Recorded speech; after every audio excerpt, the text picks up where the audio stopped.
Steven, who do you think surrounds themselves with more beautiful women? Will Levis or Jack Nicholson? Are you talking about 2023 Jack Nicholson? Well, I was watching the Laker game last night, and I saw Jack was there. He didn't have any beautiful women around him, but Will Levis, when he was seeing his stock drop, there was a different girl in every shot, Right. whether Yeah. it was Whether it his was his sister or sister. Yeah. friends or girlfriend or even mom. Poor guy. Yeah, poor guy. I He'll be all know right. I know he's surrounded by beautiful women, but a couple of them are his family members, and then this is the moment where Barstool starts to run with it. Then you get this creepy, just Yeah. group of onlookers who are just stalking your family. I mean, we all know what happened with like. Could you imagine if AJ McCarron was actually good in the NFL? Could you imagine how crazy we go? What was Miss his girl? Alabama. What was his girlfriend's name? Like Catherine Bernhardt or something like that. Brent Musburger would know. Oh yeah, he definitely remembers her name. No, I can't tell you. But it was just funny to me how every shot of Will Levis was just him, just sitting there. And if you didn't know any better, you said like, wow, this guy has a lot of girlfriends, and Yeah, it's just that his family is very attractive. it's But a very random pairing that you put me with there, and or that you put Jack Nicholson in that in that well, that used to be conversation. back in the day when you saw Jack at a Laker game. He Right, was, with company. But I guess in right, recent years, Jack is by himself. I guess there was like a yeah. terrible photo of him a couple weeks ago with him looking all like disheveled and his hair all messed up. It's just like, Jack, have you been out the house in a while? I don't And know. I then, don't know what to believe with that stuff, though. Like it could be like an AI generated photo. It's all oh, Photoshop. don't get I me don't know started what on to that believe. shit. Don't Yeah. you, even if we were to play, like, did you see that Tom Brady stand up thing a couple weeks ago? No. Oh, so someone made a AI generated thing of Tom Oh Brady doing stand no. up, and it Oh sounds God. exactly like him, and it's hilarious. It's like an hour long, and if you play this, like this is why I don't play it on our shit, because apparently Tom Brady has been looking for people on the radio or on podcasts who've been playing this, and he's suing them because they're infringing on his intellectual property, which is his voice. Right. That's that's terrifying, man. Anytime, by the way, speaking of Jack Nicholson, I can't help but think of anytime I see his face, I always say in my head, if you keep the camera rolling. Have you heard that? From what? Have you heard that from Matt Damon? It's from The Departed. Matt Damon telling a story about The Departed. Did it pot in? Nah. Can I show you? Sure. And welcome everybody. Okay. Just your opinion, man. Stephen Langford, Derek Papa. We've been going on and on about Jack Nicholson for a while. We Who will get cares? to the Warriors and a unfortunate Game 7 happening tomorrow.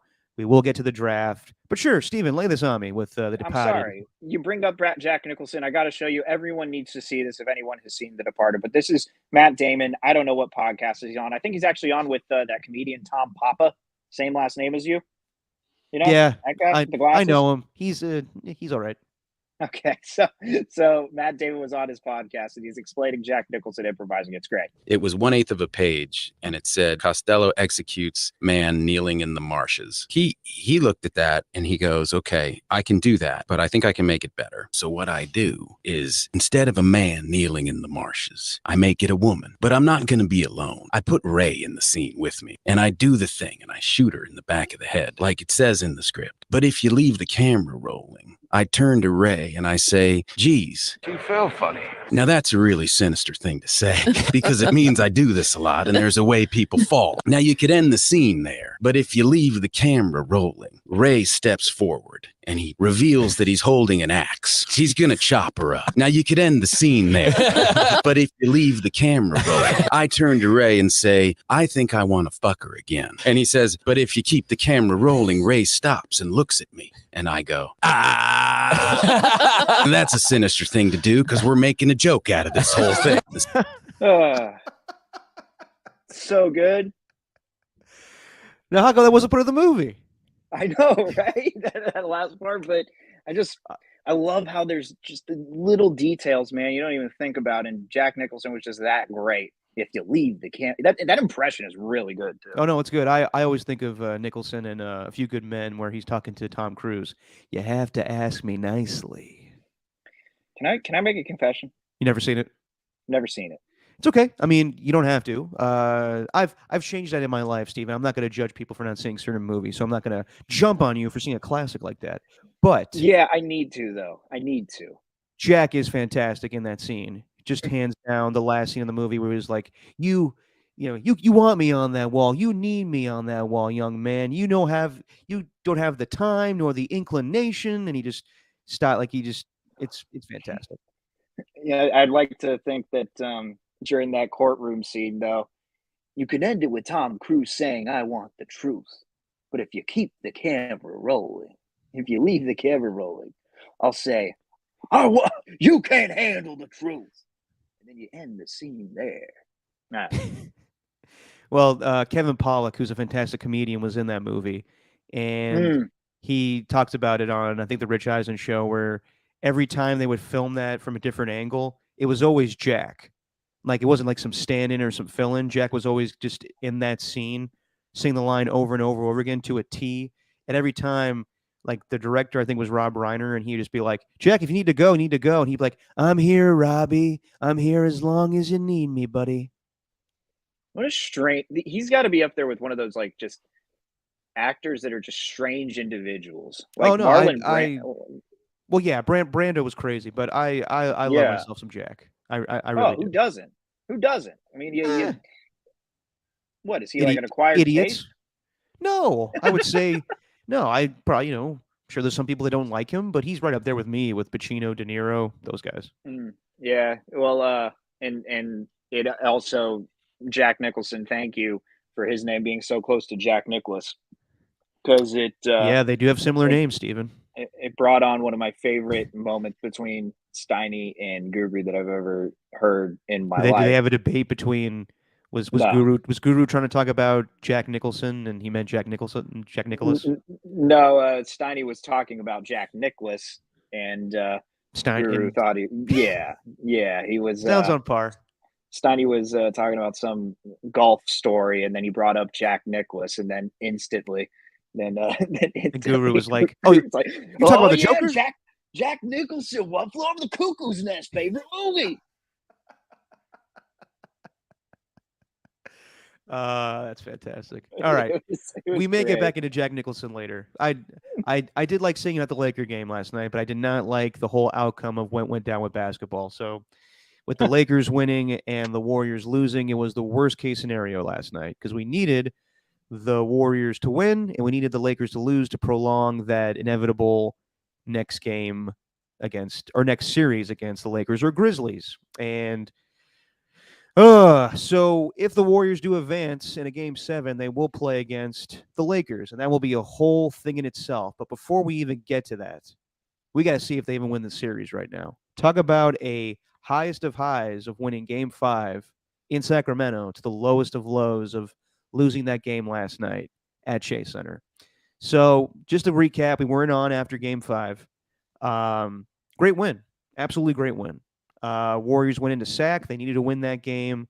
And Kevon Looney was remarkable once again. He had 22 rebounds. Draymond Green comes off the bench and has himself a 21-point game, the most points scored for him since I think Christmas Day in 2019. Was there? Yep, I was there too. We met up. We met up. Oh, that's right. Yeah, we met up that day. That Yeah, was I when forgot about that was when I was like I just left for LA and I hadn't seen anybody in a while. And I was like, Steven. Oh, and you didn't you weren't a fan of Chase Center either. That was my first time at Chase Center. No, because you know me, I'm an Oracle guy. Yeah, yeah. At first glance, I Call knew me the you'd Oracle. be okay. All right, easy there, George Carlin, but or Queen Latifah, depending on whatever's your fans. No, it is Queen Latifah who's the Oracle in Scary Tracy Movie Morgan. 3. In Scary Movie 3? No, her and Eddie Griffin. You remember that? Eddie Griffin. Is Tracy Morgan in Scary Movie 3? I don't think he is. I swore he was in that. I don't know, but Kevin Anyway. Hart and Anthony Anderson should have been in a movie together after that. We're gonna die on that hill. Those two were hilarious. But anyway, They were a good comedic duo in that movie. you know what? I'm just gonna start right off the Sorry, bat. hold on. Just real quick. One of my favorite like throwaway. I know. Like I'm sure Ernie, both Ernies. We got 2 Ernies now on the text line here. Want to hear us talk about sports? But we've spent so many times talking about just Jack Nicholson in Scary Movie 3. One of my favorite lines in that whole movie is when Charlie Sheen is thinking about like a memory of his wife dying, and he goes, "When my wife died," and it's just him in the car, and it's that Mexican song, and it just goes to him going, "Hey." Yeah, It just makes me yeah. laugh every time. Yeah, when he's driving up to the scene. Yeah, and they're like, "Your wife, she split in half. You mean down the middle?" He just takes a sandwich. Look what happens to the taco.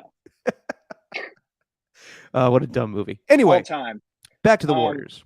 I'm. You know what? I'm gonna say this right off the bat. Game 6, like, because you mentioned it, like the lead into it with Draymond Green, Yeah. him scoring 21 points. I don't know. Maybe this is too early to get into this. Whatever. This was kind of on my mind when I was thinking about like problems with the game. How is he going to come? Like, I thought him coming off the bench, sure, it's going to let him analyze, kind of read the game. It's an interesting story. It's an interesting comparison. I'm not saying he's Lionel Messi, one of the greatest soccer players of all time, but Lionel Messi, it took him. I know. It took him. Don't you dare make this comparison. It took him over a decade, I think, to score a goal within the first 5 minutes of a match. It took him a really long time. And, it's like, how is one of the greatest players not score in a match that quick? Like, the greats always do it at least one point in their career, especially what is decorated as Messi. Well, the reason being, he starts out a game just analyzing, just reading everything, seeing where he could find his openings, and then he attacks. So he doesn't spend the first 5-10 minutes of the game looking to score. No, he spends the first 5-10 minutes of the game trying to read what the other team is doing. And that's similar to the benefit that Draymond had coming off the bench. He gets a chance to kind of get a different perspective on the game. And it's something that we were hoping for. And it seemed like after games 4 and 5 that being aggressive scoring was the biggest change that would impact that relegation to the bench, if that's what you want to call it. I didn't see any of that in game 6. Yeah. Where was that aggression that he talked about? He said, I smoked 6 different layups in that game. I could have had X amount of points. And so this 21-point game in game 5, yeah, that's no surprise to me. That's no mistake. I was working on it in the gym and all that. So game 6, it's just the aggression is just totally gone. I don't know. Sorry, when you mentioned Draymond Green scoring 21 in game 5, that's immediately what caught my head in game 6 because he only had 4 shot attempts, I think. Yeah, I mean, it was a totally different game plan in game 6. So just to finish up game 5. Sorry. No. You're fine. Looney was fantastic. Draymond was great. Klay Thompson, if it would not have been for foul trouble, I thought he would have scored 40 points in that game. But there were times when the Warriors also let him back in the game. And I think just the Kings' lack of execution with shots or aggressiveness. I thought Malik Monk and others just shot off ridiculous shots towards the end of that game. The Warriors could have lost that game too, but they stole a game in Sacramento, and they deserved that win.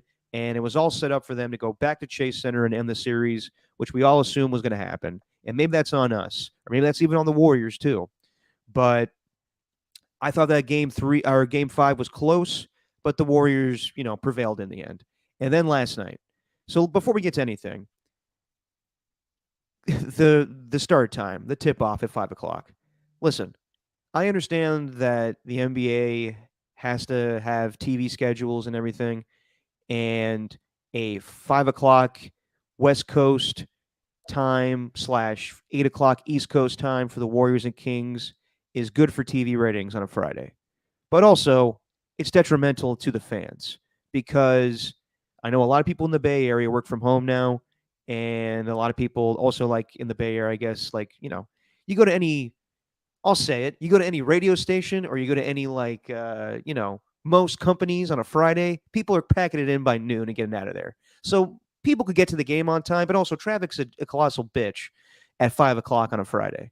So I understand that the TV ratings and everything, like you got to have the Warriors on at 5:00, you got to have the Lakers on at 7:00, but also why can't we just benefit the teams too? There's a whole day today. It's Saturday. There is one NBA game on today, and it's Suns and Nuggets. They couldn't have the Warriors and Kings play today. They couldn't have the Lakers and Grizzlies play today. It had to be yesterday at 5 o'clock. I thought it was ridiculous. Yeah, they could have had other options, but it it was going to be either or. I didn't even get into it too much with the scheduling. Um all I knew is that the fact that the Grizzlies extended that series, that means the Warriors are playing at 5 o'clock. Like, Yeah. I don't know. I don't know. Personally, like, it didn't impact me too much. No, I know you had a good time with it. I was fine with it because, like, I was, reporting live on the game from the station. So the fact that it was going to be ending at 7:30 as opposed to a possible 10:30 end, I wouldn't have been home till like two in the morning last night. So I'm glad about that start time. I'm one of the few, that's for sure. Yeah, I mean, I get that, but also at the same time, like, so I was back in the studio at KMBR, and Right. juggling between the NFL draft show we were doing and the Warriors. Like, that was the first time I thought, like, damn, like in past years, like the Warriors never really came, in relation to the NFL draft. They've always avoided it, which I've been thankful for. But last night was the first time where I was like, shit, you know, I'm going to prioritize the Warrior game, but also like I kind of want to see the second round and third round of the draft too. This is a pain in the ass. But whatever, I get it. It had to be done last night. TV rules everything else. It doesn't matter about the teams themselves, but it did hurt, I think, the Warriors, and I think it hurt the fans because they delayed the game 15 minutes because not enough fans were in the goddamn arena. Nevertheless, they played the game, and the Kings just punched them in the mouth. They came out with a bunch of intensity. Whatever reports there were, like I know Chris Haynes said some things that he thought the body language of the Kings sucked after Game 5. They thought that a lot of them were packing it in.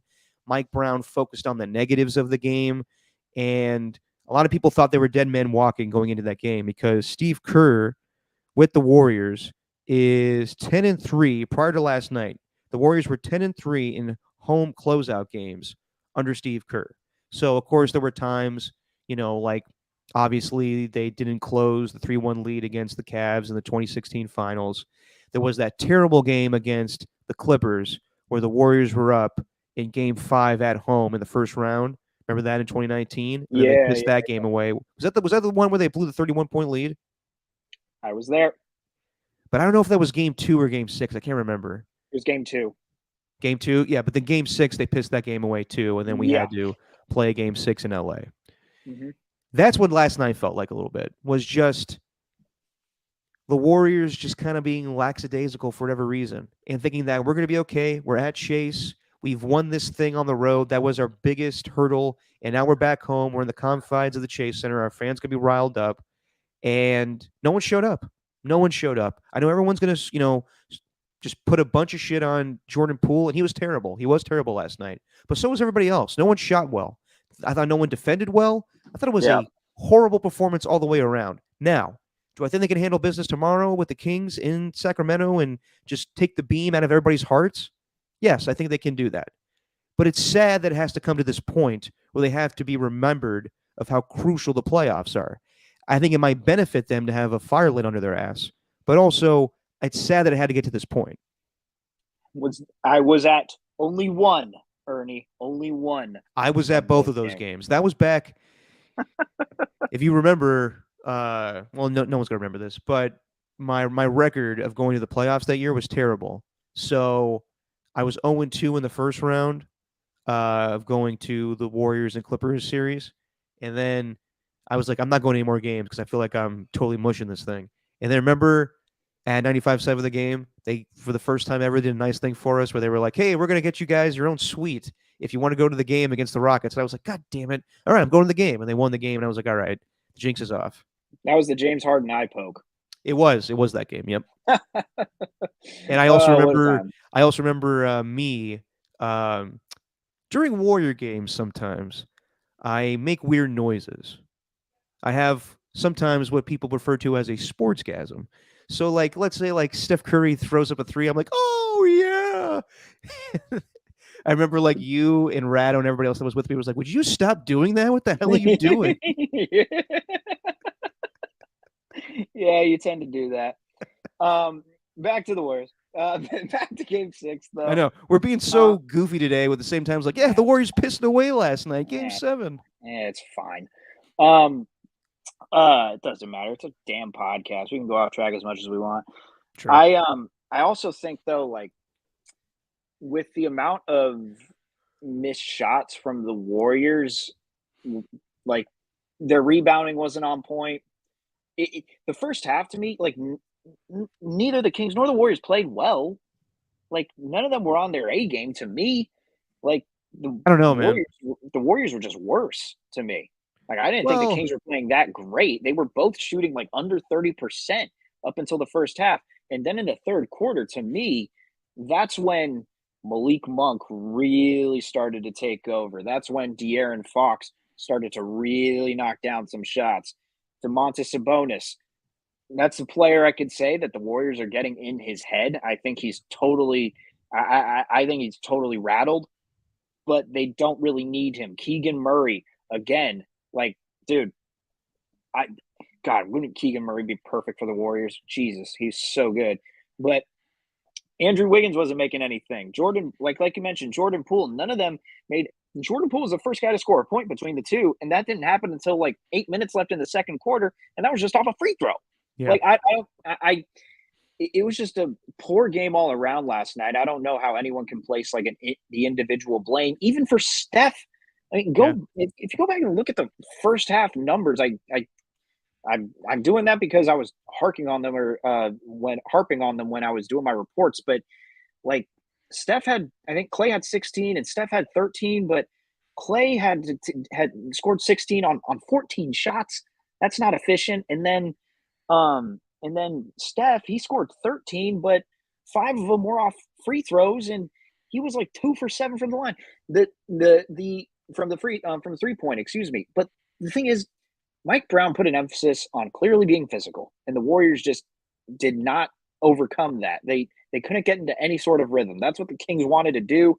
They didn't want to let the Warriors do any sort of get on any sort of streak, any sort of run, anything that was close to the basket.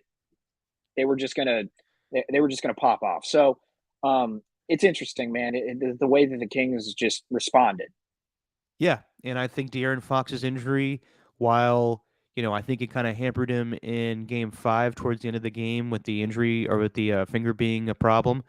I didn't notice it at all last night. He was fine. No. He was great, and Malik Monk was great.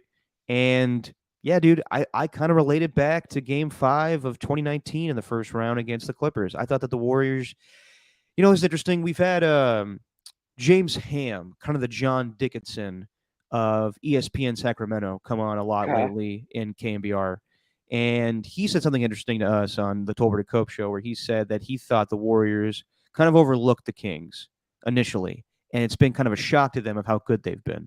I don't know if I totally agree with that, but I do kind of get the sense from Draymond Green saying we want to see the Kings. It's going to be a nice series. We get to travel, an hour and a half to play them. I don't think they were expecting it to be this much of a struggle. And it may just be that the Warriors, while they are, playoff tested and have 4 championships, they kind of are like, all right, it's the Kings. We'll be fine. We don't really see them as a threat. And honestly, they should, because this team is really good. They are more playoff ready and mentally prepared than I think any Grizzlies team has been. That's for damn sure. Like I like Malik Monk better than Dillon Brooks. And I know that we'll get to, I want to play Malik Monk's comment after the game real quick, but it's not the same thing as Dillon Brooks, like all the shit that he was throwing at LeBron during that series. This Kings team, between the players that they have, getting Sabonis and, Harrison Barnes, knowing the Warriors pretty well, to Mike Brown, they are playoff tested to, the likes of which I haven't really seen with a very new team, a very young team. They're mentally tough, man. Yeah. They're mentally tough, whether it's with, I know he hasn't done well in the past few games, but Harrison Barnes, Leandro Barbosa being on their bench. Like, I think those guys have kept other teams locked in, and they've kind of said, like, hey, these other younger teams that they played in the past, those guys have not focused on the game. They focused on everything outside of the game. Like, going back to that Grizzlies series, there's only like one game to choose from where the talk afterwards was purely about the actual basketball game. Everything else was something else about Brooks or Morant or even the Grizzlies head coach Taylor Jenkins saying something along the lines, just saying controversial things. They clearly weren't thinking about the game. They were inside their own mind, like they had something else going on. These Kings, man, they're purely focused on basketball, and I've been very impressed, man. But I gotta say, like you mentioned him before, we could just play it now. Actually, you want to play this Malik Monk sound now? I do, because people are going to use this as like the bulletin board material that's going to get the Warriors back in the game. And I've seen the quotes. I actually haven't heard it, so this is the first time I actually be hearing this. Strong, starting early and running on them because we know we had 1 day. Last couple games we had 2-day break, so we knew we can run them a little bit, and we took advantage of that tonight.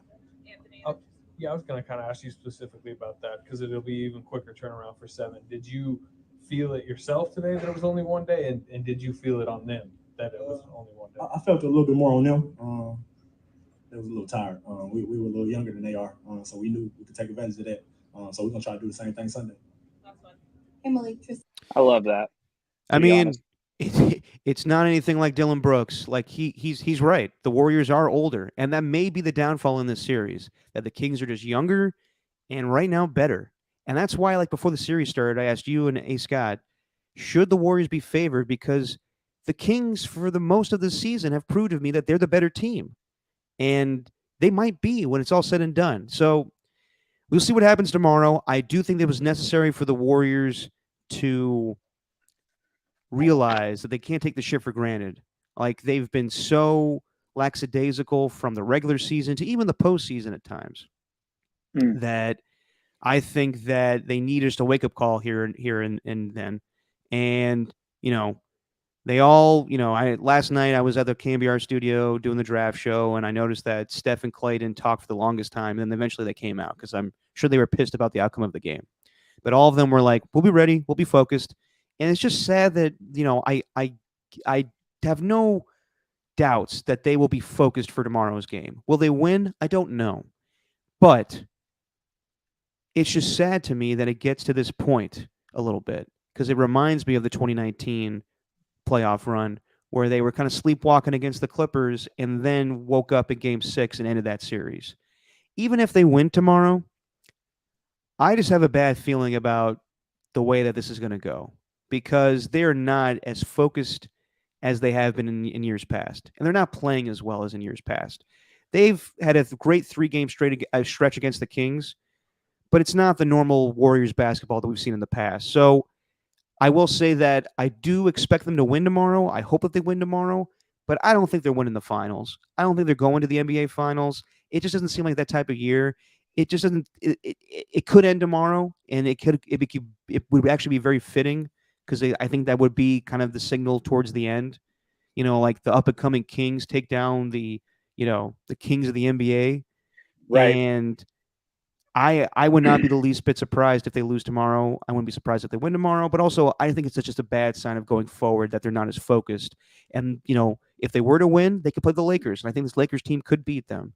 I think the Suns team could beat them. So I don't know. I just don't. No, I think last night was a bad sign.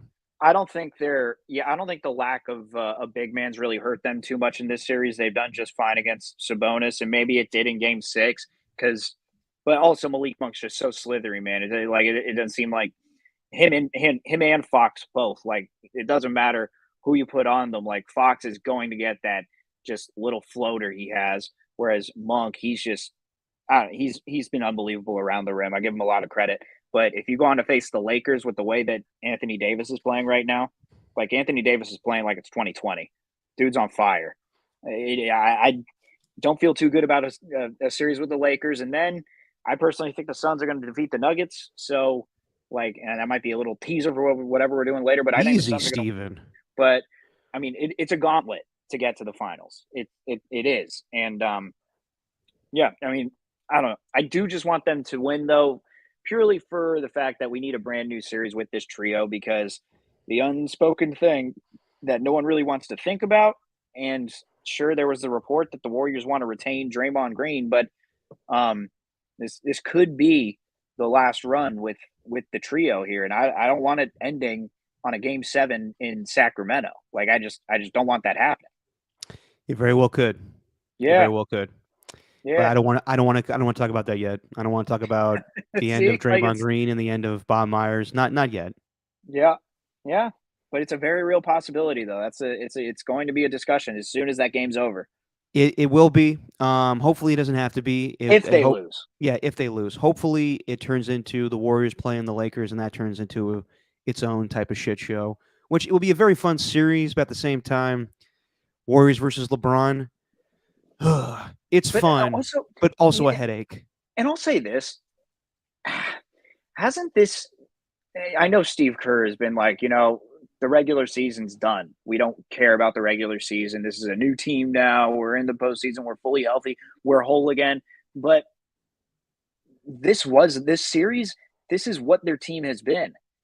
You get a couple. You lose a couple of games on the road, and then you come back. You win at home, and then you look like a different team for a little bit, and then you come back down to earth, and then you're like, well, where was that team that just went on that little winning streak before? Where was that team we just watched for the past few games?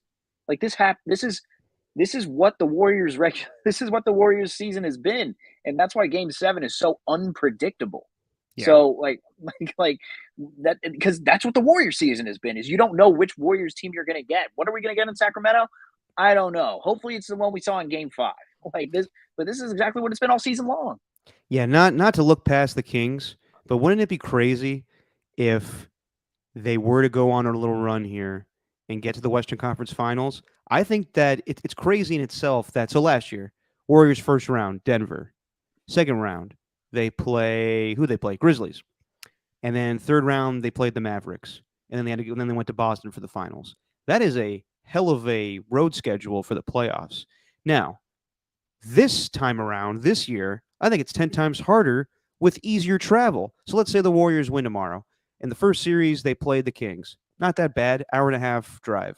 Then they go on to play the Lakers. Okay, hour flight. Not terrible. They go to the Western Conference Finals. Potentially, they play the Suns. Hour and a half flight. It's easy travel, but it's harder with the opponents that they're playing. It's insane to me. Yeah, it's weird, isn't it? It's like, especially compared to last year when it was like Dallas and Memphis and Boston. That's what I just said, yeah. It's just like, that's crazy. And also, I think maybe they've, in a way, it's weird, but maybe the travel's kind of made them a little more lackadaisical. I don't know, like maybe the traveling, chilling on the bus. It's not that long. Yeah. It's like, I get to go home and sleep in bed. Like, I don't know, maybe it's a disadvantage for some of these guys. I know you get to go home and sleep in your own bed, but hey, you got to go home. You got a family. You got all that to worry about. Well, when they do go to Sac, they're spending the night there. They're not going back the same night. So Kerr said, like, he said that. Oh, for Game 5, you're talking about? I guess it was after Game 5. Never mind, but I maybe it was after just Game 5. I could be. Yeah, he did not the two straight. He didn't talk about this at the beginning of the series. Talked about this in Game 5, but he's like, it was so great to go on the road and then be able to go home and sleep in my own bed. But that's also because Game 6 was shifted to Golden State. So yeah, maybe never mind. Scratch what I just said. No. I hear you. So yeah, we will see tomorrow. We will see. I expect them to be on their A game, but who knows? Do you have any qualms, whatever, even qualms? I don't even know what the fuck a qualm is. A quail? With the minutes that have been allocated towards the bench players, like, it's just weird to me that towards the end of the regular season, Jonathan Kuminga was really coming into his own. Like, he was starting to get comfortable, and that may have been a product of Andrew Wiggins not being a part of the team. But now you just don't even bother to play him, like, at all in the postseason. I don't really get it. I hear Warriors fans for the last 2 seasons now talking about Jonathan Kuminga and the little amount of minutes he plays. Totally. I saw him in the playoffs last year when he had to start for, who was it? I don't even remember. He just started games because Otto Porter Jr. was hurt for a little bit in the postseason last year. Yeah, but that series against the Grizzlies, Kuminga started the game. Yeah. Looney was off the floor, and it was Kuminga. And I thought that I mean, it made sense because Kerr wanted a big body, but he was not ready to play. He was all over Right. the place. Kerr, I trust in Steve Kerr, no matter what. I don't really question the man when it comes to stuff. Yeah. So when it comes to this stuff, I understand people are upset because Kuminga has shown some sparks here or there. Kerr is all about young guys got to be consistent for me to play them. And Right. sometimes you question that with Jordan Poole even, but Jordan Poole got his contract and it is what it is at this point. He's gonna play. Kuminga is another story where Kerr wants to develop guys more than just throw them out there. That's why Jonathan Wiseman, or James Wiseman, like I know everybody was like, oh, look what he's doing with the Pistons. Who cares? Yeah. It was a meaningless basketball. Steve Kerr wants you to be equal parts physically ready to play and mentally ready to play. And while I do think Jonathan Kuminga is physically ready to play, there's sometimes where I wonder if he's mentally ready to play, and that's where I think Steve Kerr is like, let's hold back off here. Right. Yeah. I get you. Also, I'm seeing this too. I've seen this on, Warriors World kind of pose this question. And it's a valid question. Why play Anthony Lamb in the regular season when you're not going to play him in the playoffs? I get the question. But I also think it's because of their lack of bodies during the regular season. Like that's why. Like, why? Just because you're playing in the regular season doesn't mean you need to play Anthony Lamb in the playoffs. And clearly, at least this is what I've seen from this series. But Steve Kerr feels like Moses Moody had done enough to where we're going to play him a little more. Plus, Kevon Looney's getting more minutes per game than he normally would get in the regular season. So that's why I think that's my answer to that. Let me just say this also too. It's also a matchup thing as well. The Kings are not really a big team. They're a shooting team, and they're kind of like the Warriors. The Warriors are going to beat at their own game. Mike Brown built this team the same way that the Warriors are built. So, the starters that they have and the guys they bring off the bench, and Dante DiVincenzo and Moses Moody and Jordan Poole when Draymond Green is starting, it matches up with the size of the Kings. Now, if the Warriors do win and play the Lakers, I guarantee you that Jonathan Kuminga and Anthony Lamb are going to play because they're bigger bodies. It's interesting. Because the Lakers have bigger size. Yeah. No, you're right, man. That's what it could be. We'll see tomorrow. How confident are you? Do you think the Warriors are going to win tomorrow? Oh gosh, you know what? My confidence is at a 10. To be honest, I'm at a 10 right now. I'm never going to doubt this team. My confidence is at a 10 until I actually see them on the floor. Okay. I know that's a fan thing to say, but I genuinely think that this team, my confidence is literally sky high with this team because I'm going to think they're going to bring their best every night until I see them on the court. And if I see what happens in the first quarter, then that could start to dwindle a little bit. I think they'll be fine. I think they'll prevail and win, even if the game, for whatever reason, has to go to overtime. I think they got this. Like I said before, it just sucks that they have to, go through this. But the Kings could very well win tomorrow too, and I would not be surprised. At the end of the day, Steven, I am fine. I'll say this now. I do want the Warriors to win tomorrow, and I think they will, and I hope they do. But if they don't, I'm cool with this. And I will tip my cap to the Kings because they have been a formidable foe. There's nothing in this series at all that I've watched them and been like, oh, fuck that. They're cheap, or they're, like a year ago with the Grizzlies where they did all their stupid antics. I have been really impressed with the Kings. I give them a lot of respect. So if they were to beat the Warriors, I would have no problem with it. Now, if the Warriors go on to win the series and lose to the Lakers, I will lose my mind because I fucking hate them so much. Yeah. I agree. Also, and I still think, even though it's a game 7, the Warriors, there's a lot riding on this thing. There is, because like we just met, it's not just us who is talking about that reality of the trio being over. It's them too. Yeah. Understanding this could be the end. And there's a lot of pressure that comes with that. They just need to see a couple of, honestly, what they need, man, they just need to see a couple of shots fall early and then get it going. because I do think it gets in their heads a little bit when they see it just doink off the rim, and it's like, oh, we got Kevon Looney to save us, but that's not always the case. You know, I haven't really thought about this a lot until you've been bringing it up a lot lately, where we're talking about the future of Draymond Green, but you were bringing up a lot that you wonder about the future of Klay Thompson. And Tom Tolbert brought this up unprompted during a show when he was like, he was talking about Kevon Looney, and he was like, when you think of the Warriors in 5 years, who do you think of guys that are still on the team?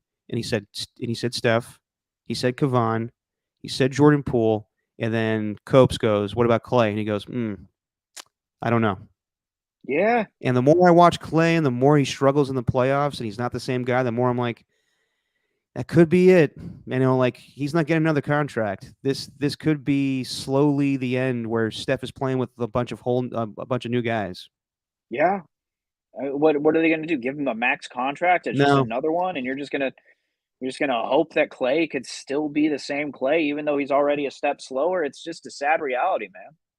And I know Klay had a great season. He had the most threes of his career, but I hear Woj saying like, "Oh, Klay Thompson wants a new contract, a max deal." He's not getting one right now. Draymond's not getting one, and Klay's not getting one. So, yeah, if they do lose tomorrow, we're having this conversation a lot earlier than I intended. Yeah, yeah. It's a sad conversation to have, but it's one that's necessary, Derek. It is, and also at the end of the day, like I said, 4 championships, can't be sad about that. This has been a fantastic, hell of a ride. Now, would have been nice to, have this go on in Oakland. Yeah, but it is what it is. Yep. Real quick, we didn't talk about this at all, and I don't think a lot of people did because this game was going on during the Warriors and Kings game 5, and it was on NBA TV, and not many people watched it, but it was incredible. Maybe one of the best playoff games I've seen in quite some time. The Bucks and Heat game 5 was epic. The Kings. The Bucks were up, I think, by 16 points in the fourth quarter. They lose the lead. Then they get it back. And then Jimmy Butler has the most ridiculous shot with 2 seconds left. It just a straight pass to him, gets the ball up in the air, goes in, time expires. They tie the game up, go to OT. The Heat just they're impressive, man. Like they're probably the most impressive team that has not won a championship. They went to the finals a couple years ago against the Lakers and lost. But as they say on the I can't believe I'm going to quote this. As they say on the Pat McAfee show, they got some dogs on that team from Jimmy Butler to all those dudes. They just don't quit. Most teams would have been like even the Warriors. Well, they would have, gone in Milwaukee in that game 5. I'm like, all right, we got a 3-1 lead. We lost this game. We'll get right. No, the Heat wanted to end that fucking series right then and there. And it was incredibly impressive for an 8th seed, even though they are the Miami Heat and they were the number 1 seed a year ago, to go in and beat the 1 seed Milwaukee Bucks was extremely impressive to me. I mean, they squeaked through the playing game, man. There's the thought they might even even beat the Bulls. It's unbelievable, especially beating the Bucks team that is the number 1 in the NBA. But everybody on that team, though, is like, yeah, you're right. They do have some dogs in them, but really, the dog is Jimmy Butler. That's the guy. They go from 56 points to then 42 the next game. Jesus. That's the lead guy. If we're talking dogs, and this is like Snow Dogs, the movie with Cuba Gooding Jr. I remember it well. Jimmy Butler is that one dog who Cuba Gooding Jr. had to bite in the ear at the end in order to get his respect. You know what I mean? He's that one dog who's just like, he don't take no shit. You know what I mean? Butler's that guy. Told you, man. We told you on this podcast. Yeah, you had it first, even before anybody else. Jimmy Butler is good. He is that. He's in the postseason. He's a different type of dog. He's dude. a dog. He is. Yeah, that was unreal. And that clip of him when they're still down, I think they were down by 6, even though they're coming back. But Butler walks by Drew Holiday and goes, "I owe you." I got the gall to say that to one of the best defenders in the NBA. I owe you, and you're down by 6. Oh, no, they're physically intimidating, and yeah, they also got a bunch of talent on that team. So for them to be an 8th seed is just kind of sleptwalk through the regular season themselves. But Yeah. Yeah, they can make some damage now as an 8th seed in this playoffs. Real quick, I love Giannis Antetokounmpo. I really do. Yeah. I think that he is a great face for the NBA. Do I like his game? Not really. Like, I like him more as a person than I do a player, to be completely honest. Mm. But he is impressive. He's a Greek freak. I saw a lot of people respond to what he said in the postgame of being asked, "Is this season a failure?" And he talks to the reporter. He gets a little agitated. And he's like, "You asked me this question a year ago." And no, just because the season didn't end with us winning a championship doesn't mean it's a failure. You learn, you grow, and you become better as a player. I agree with Giannis in the sense that, yes, in life, things are not going to go your way.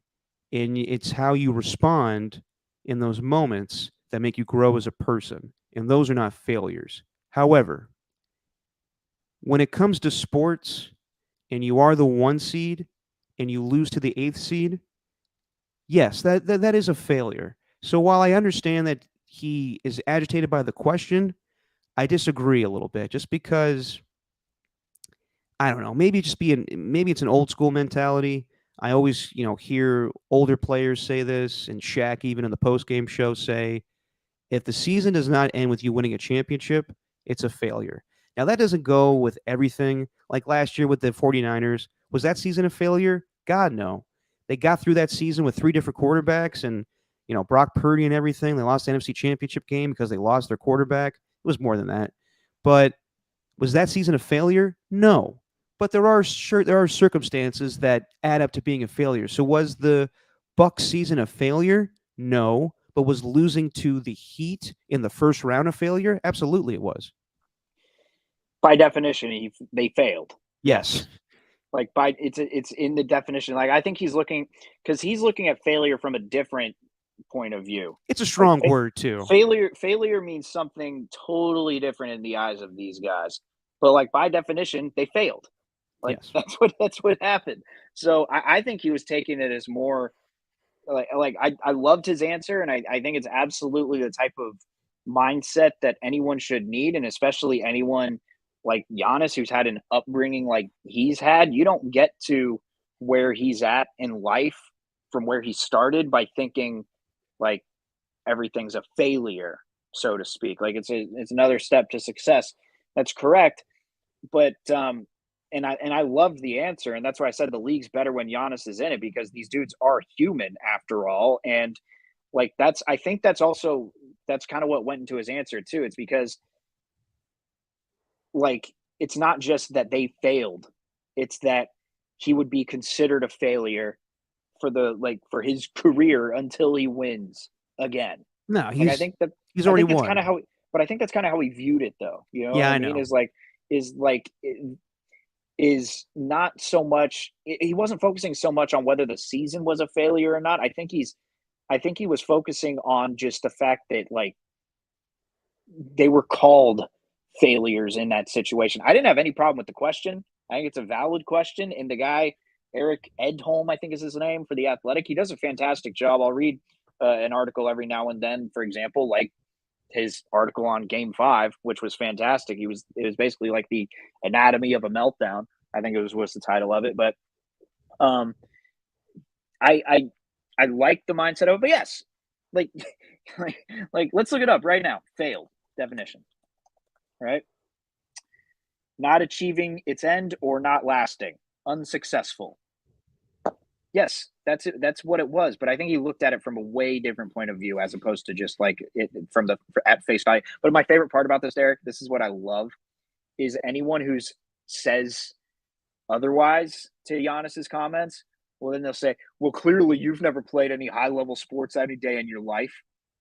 And it's like, did you? Yeah. Did you play any high level sports?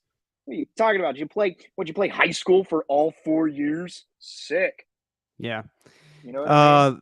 This is perfect by our new guy Ernie 2. Perfect example of failures and not failures. Suns going all in and not winning is a failure this season. Absolutely correct, because they went all in. They've established themselves. They got Kevin Durant. So if they do not win a championship, yes, it's a failure. Kings season is already a success by making the playoffs. I 100% agree with that because the Kings are playing with house money at this point. They have been a, bad franchise for most of their career, but most of the time that they've been a franchise. They've had, success here or there, but they've come back now, and now they're in the playoffs as the 3rd seed. And if they beat the Warriors, then that is a massive success. They've already taken them to a game 7. That's a success in themselves. We'll see what happens, though. They could, their mentality is they want to win the whole damn thing, and that's a success. Right. Yep. It's different for every team. If the Warriors lose tomorrow, then their season's a failure. It's different with different teams. Yeah. Yeah. It's all perspective, man. It's everything. So I love the answer though. I do love it. And I think it's a great mindset to have, but I also think sure, he could acknowledge at least that sure, it might have been a failed season, but it's not necessarily a failure to where that's going to be what defines me and my team for the rest of the time. Exactly. Yeah. Should we look at these other playoff series, the second round, and pick some of these series, Steven? Because these are good. And let me just say this before we start picking these games. The NBA needs to really look into reseeding. Because while these matchups are really fun and interesting, I have a hard time with if the Warriors do win, it's Warriors and Lakers, and that'll be fun. Trust me, it's fun. But shouldn't the Nuggets play the lowest seed remaining? I hate the fact that it's just a bracket thing. It's March Madness. The NBA needs to change that going forward. That's a good point. Yeah. Anyway, not too much to dwell on that. Steven, so we picked the games in the first round of the NBA playoffs, and I believe I beat you. Because I had the Sixers winning in 4. That happened. You had them winning in 5. Celtics went to 5. Actually went to 6, but both of us had them in 5. I got the Knicks right. You picked the Cavs. We both got the Bucks wrong. We both got the Grizzlies wrong. We both got the Suns right, but we were off on the amount of games. We both nailed the Nuggets. Nuggets in 5. You had the Warriors winning in 7. I had them winning in 6. But that does not matter because I have 8 wins and you have 5, and you can't catch me tomorrow with no matter what. So looks like next podcast, you'll be drinking some coffee with some mayonnaise in it. All right, fair enough. There you go. All right, let's pick these next round of the playoffs. Here we go, Steven. Let's start with the game happening today. One game on TV today that's happening today. It's a great series. But why is the NBA? You could have had more games today. You could have Warriors and Kings. Whatever. Pass that. All right. Great series. Suns versus the Nuggets. The Suns, with all their star power and everything, go up against the 2-time MVP. And the Suns are favored, which kind of makes sense to me, but also kind of a disrespect to the Nuggets. Steven, who you got winning this series? How many games? I'm going to go with the favorites. I'm going to go with the Suns, and I'm actually going to go Suns in 5. I don't think the Nuggets had an easy series. I think the Nuggets had an easy series with the Timberwolves. I think Devin Booker's been on fire, which he absolutely has. There's no debate. Devin Booker's on fire. And then you got Kevin Durant, who's just going to get more and more acclimated. I think it's going to be a 5-game set. I'm going to give the Nuggets a little more credit than that. While I do see the Suns winning this series, I'm going to say it's going to go in 7. I'm going to take the Suns in 7. All right. And then we got the Heat and the Knicks. How about that for a second round playoff matchup? Yeah. Ooh, feels like it's the 90s again. I know, a lot of defense in that matchup. But nevertheless, one of these two teams is going to make it to the Eastern Conference Finals, with the Heat being the more playoff-tested team in recent years. And the Knicks, hey, good on them. They beat the Cavs in the first round, and now we'll get to see if they make it to the Eastern Conference Finals for the first time, I think since like 1994. It's been a minute. Steven, who do you got in this series? How many games? Oh boy, I have trouble with this one, but I think it's going to be the Knicks in 7. Knicks in 7. All right. Yeah. I think it's going to return home, and you're going to have the Game 7 in Madison Square Garden. I think it's going to be the Knicks. as I just said with the Heat and Buck series, the Heat got some dogs, and it doesn't really matter what seed they are. I'm going to take the Heat. I'm actually going to take the Heat in 5. I think that they're that much better than the Knicks. Wow. Yeah. All right. And Damn. I can't remember the last time the 8th seeds make it to the Eastern Conference Finals, but I think it's happening. Yep, Ernie's got it. Woo. Knicks in '99, because the Knicks made it to the NBA Finals against the. Yep, Ernie's all over it. Ernie's got it. Of course All he right. does. And then we got the 76ers against the Celtics. We don't know if Joel Embiid's playing Game 1. It sounds like he's not. I think Doc Rivers said he's doubtful. Yeah, that's a shame. Because the 76ers and Celtics have matched up in the playoffs so many times in recent years, and the Celtics always get the better of them. So, Steven, which way you see this series going? Sixers, Yeah. Celtics. I think the Celtics are going to get the better of them again. And I think this one's just going to be – I think it's going to be pretty quick. I think it's going to be 6 games, especially if Joel Embiid's hurt in Game 1. So I'm going to give the Celtics 6. And can I just say this? We're going to do this every year. And and it's cool to watch these little montages where Trae Young is painted as the villain by a fan base, and he goes off and, scores in their face. But he continues to lose. He continues to lose these playoff series. It's like, cool.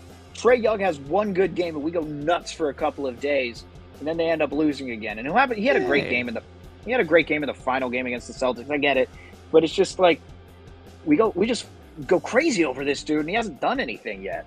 He had a good run against the in 2021 in the Eastern Conference Finals to get to to play the Bucks.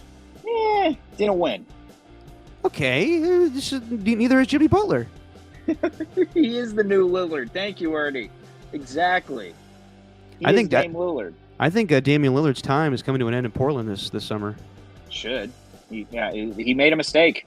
I know he's loyal to his team and he wanted to win a shit, but he made a mistake. It's not a failure to him. No, it's not. That's fine, but he didn't win a championship. It's unfortunate for him. I am going to take.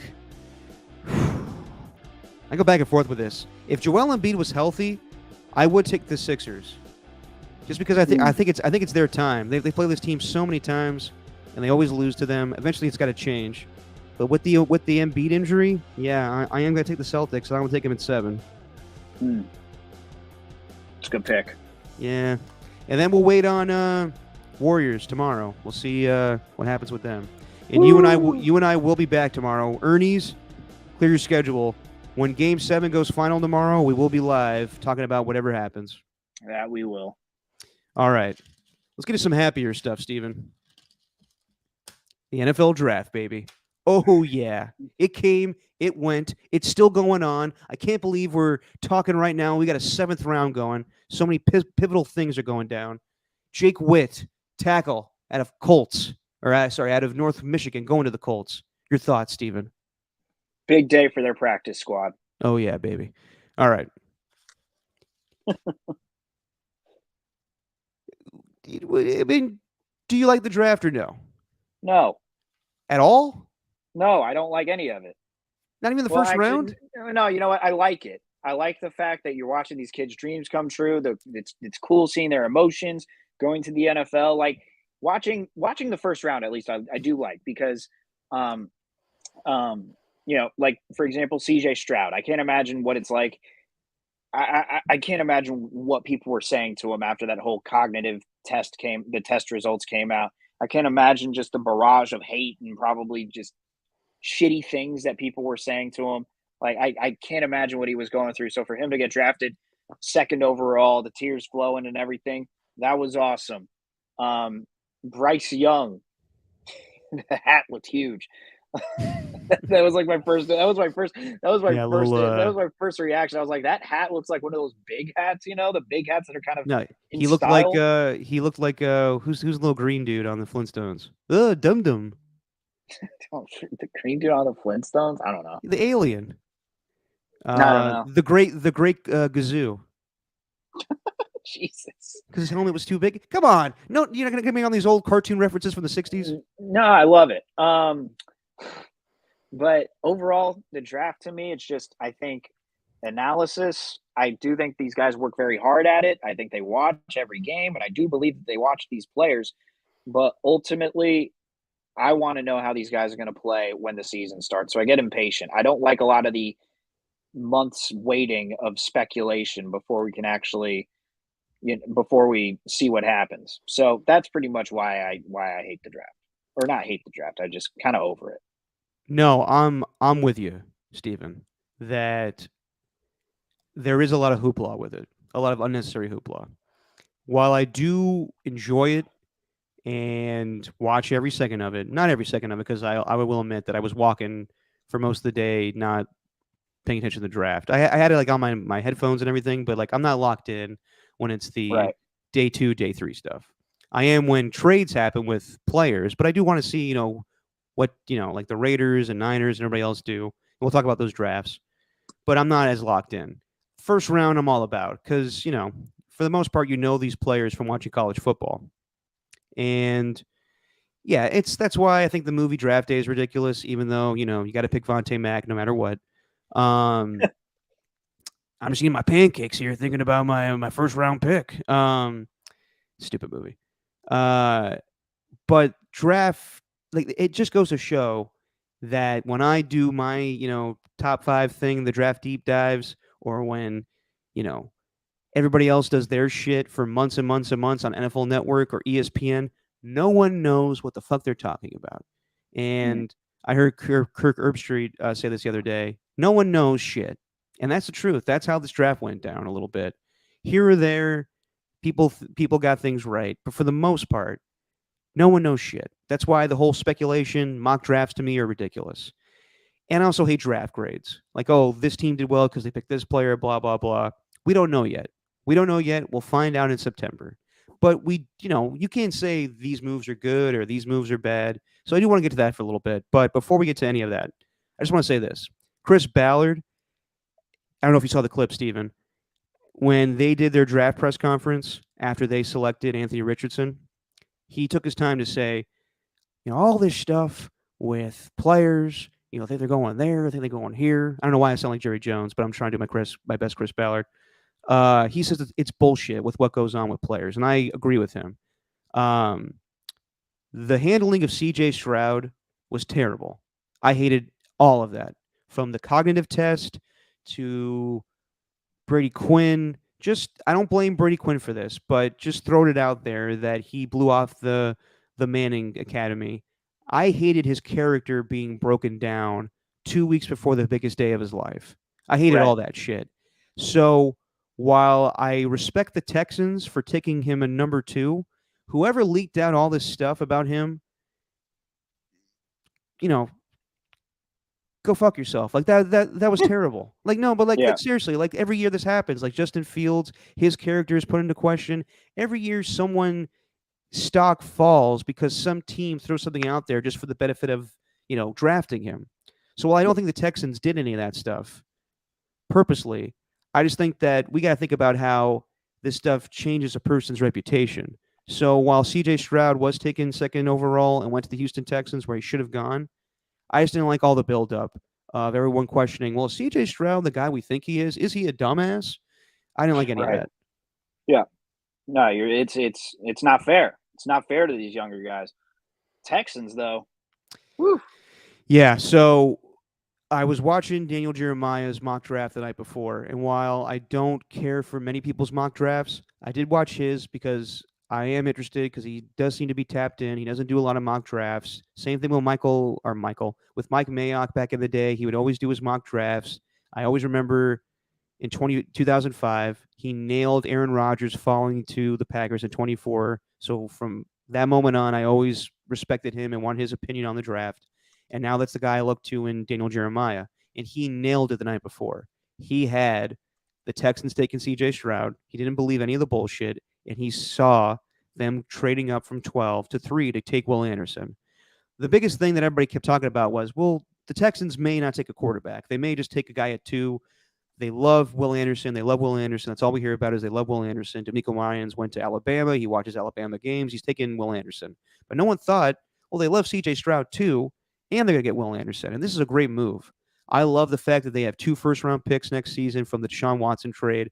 They use one of them to trade up and get 2 faces for their team on offense and defense. That's one of my favorite moves of the draft. We'll talk about some more as we go through it, Steven. But you know, It's the two positions you want to build around on both. Oh, offense and 100%. defense. No, 100%. Like, they got those guys. Now they need to pan out. Yeah, they need to pan out. But other moves that were made, you know, I was surprised that the Colts took Anthony Richardson, but then again, not really, because he fits more with what they want to do. He's more of a Jalen Hurts type than what Will Levis is, and Will Levis obviously fell. And I never really thought that Will Levis was that good of a prospect, but we'll see what happens with him with the Titans. He fell to the second round, and you know they drafted Malik Willis a year ago, so who knows what his future is with that team. But the biggest surprise I thought was, I guess, my guy, the guy that I loved the most in this draft was Devin Witherspoon, and the Seahawks thought of him so highly enough to take him 5th overall. Right. And they didn't like Jalen Carter.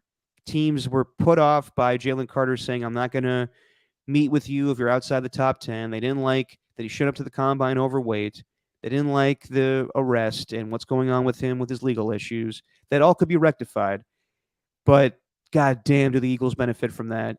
They go and trade up one spot to take him at 9, and now he gets to be Fletcher Cox's replacement, paired up with his teammate Jordan Davis. And then on top of that, Nolan Smith, who I thought was one of the best pass rushers in this draft, he falls all the way to 30. You got to wonder why he fell.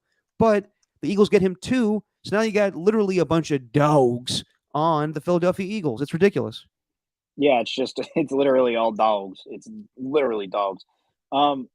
Taking Fletcher, you mean Javon Hargrave's spot or Fletcher Cox? Actually, Fletcher Cox. Well, Javon Hargrave did leave this offseason, but Fletcher Cox is on a 1-year deal, and I think that this is going to be his last season in Philadelphia. Now that they've drafted him. Yeah. They certainly benefited from that. I thought that I did think there was a slight chance the Raiders were going to take him, but then, you know, just their history of players and cars, not so great in Vegas. So that's the first thing I thought of was, you know, even from years ago. You remember Darryl Russell? Yeah. Yeah. Thought about that. Thought about Henry Ruggs, obviously, and I'm sure he will be great on their defensive line. But with their history, yeah, just didn't seem like it was going to happen. Yeah.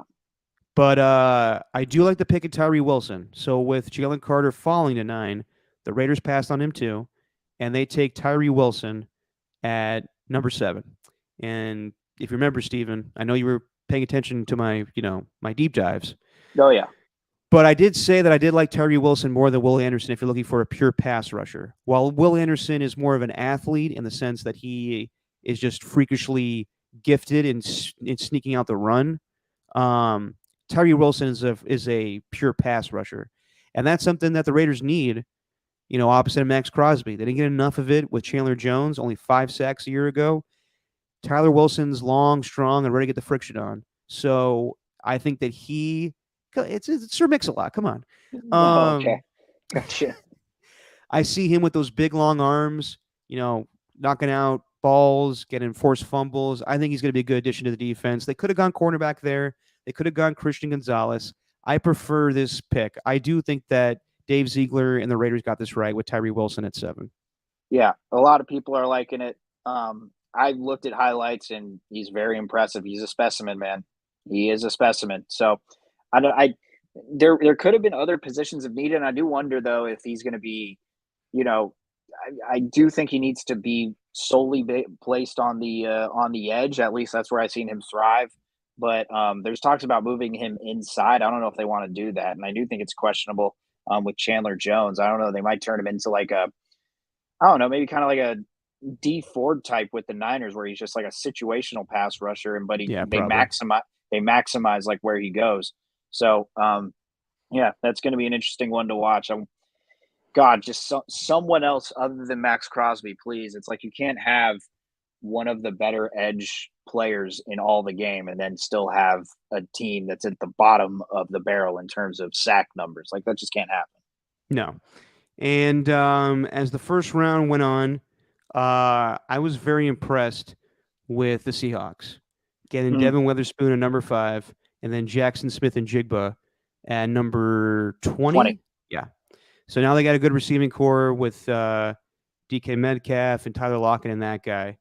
And if I had to, say the teams that had the best draft as far as the first round, again, I'm not grading their drafts. Just the moves that I liked the most were the teams that had 2 picks in the rounds or in that round. I like what the Eagles did, obviously, getting, Jalen Carter and Nolan Smith. I liked the Texans getting Will Anderson and CJ Stroud, and I like the Seahawks getting Devin Witherspoon and Jackson Smith-Njigba. Yeah. I will say one that I was questionable about was what the hell were the Lions thinking about drafting a running back at 12? Yeah, well, first off, I am a big fan of Bijan Robinson. I watched him at Texas. This guy is going to be the next LaDainian Tomlinson. He is that good of a player. Going to the Falcons makes a ton of sense, but I also wouldn't take him at 8. It's just a different type of NFL now where they could have got him later. Now, he may be the best player on their team, but I thought they needed some pass rush. So I understand that Arthur Smith is a run-oriented offensive play caller. He had Derrick Henry in Tennessee, so this guy is going to be his new Derrick Henry. But I wouldn't have done that.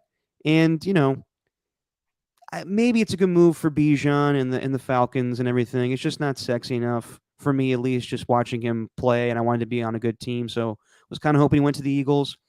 But he'll be fine on the Falcons. I was kind of surprised by the move to be taken at 8. Now, or did you have a comment on that, Stephen? No. Keep on. Jamari Gibbs at 12. I was shocked by that. Just because the same thing. I think that he's a good player, probably going to be like a, Alvin Kamara or basically a receiver, the way that he catches footballs. And they were talking about taking him at 6, which I thought was going to be crazy. They were going to take him over Bijan Robinson. I don't know about that. And then they traded down, and the Cardinals came up to get Paris Johnson Jr. And, the Lions take Jamari Gibbs at 12. And they were juiced. Like, you see the video of Brad Holmes and Dan Campbell just going crazy over that. And the first thought that I had was, well, DeAndre Swift's not going to be there because there's no way you're drafting a running back in the first round that high. Right. They signed David Montgomery in the offseason. You let Jamal Williams go, and the whole leaders of the village of the hidden dead, and he's gone and went to the Saints, playing his Pokemon. And yeah, the first thought I had was, well, they must really love this guy, and DeAndre Swift's not going to be there. And sure enough, today, DeAndre Swift was traded to the Philadelphia Eagles. So the Eagles keep adding more dogs. They actually drafted Kaylee Ringo, I want to say his name is, the quarterback from Georgia. So they got a shit ton of Georgia Bulldogs on their football team. But yeah, I was, I'm not going to say that the Lions made bad moves in drafting Jamari Gibbs and who was the other guy? The linebacker. Campbell, Jack Campbell. Yeah. I told you before I didn't think any linebackers were going to go in the first round as far as just pure linebackers. So I was wrong there. I was wrong about the running backs being taken that high. I don't think they're going to be bad players. I just think that you got to look at it like, you got to use your value right.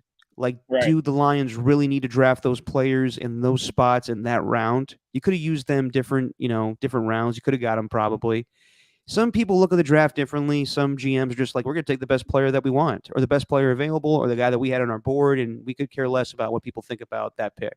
It's kind of the mentality that Mayock and Gruden had. So I'm not going to say that those are bad picks. I just don't think they needed to be done in those slots. It just it didn't make sense to me that the Lions had the worst defense in the NFL last year in their first pick as a running back when they had all these defensive options. Like, it just that just didn't make any sense to me. So just trading down, like when they could have stuck in that place and maybe picked, I don't know, maybe they could have picked Tyree Wilson up. I don't know who that player would have been. I mean, Lucas Van Ness was drafted just after Gibbs was, so they could have even had him with the trade down. So it just didn't make much sense to me. That was like the only one where, which kind of caught my eye as far as like, wow, why the hell would they do that? But other than that, not much as far as like the first round where I thought Zay Flowers going to the Ravens was an interesting one too. I like that move. They just have there's really no more excuses for Lamar Jackson. And real quick, No. just I'm glad that everything for the most part was kind of checked off before the draft happened. Like we got Aaron Rodgers done. He went to the facility. He met with the Jets and the media.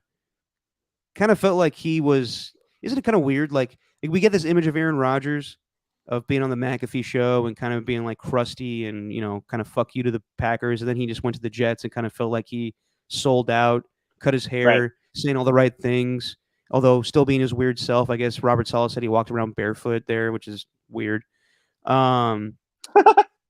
But kind of on par for him. But he was saying all the right things. He was, the company man for the Jets. And I wondered, like, the media didn't ask him any pressing questions. I just wonder how long that's going to last until some smart ass from, the New York Post is like, so, what do you think about your owner being the face of Big Pharma?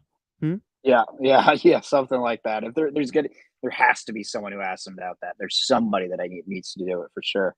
It's going to be that dude from who's your guy that used to be with Boomer Esiason if he ever goes to a press conference. Gio? Yeah, Gio. He's still with Boomer. No, I'm thinking of a different guy then. Who's the other guy? Craig something. Craig Carden? Carlton. Yeah, Carlton. yeah.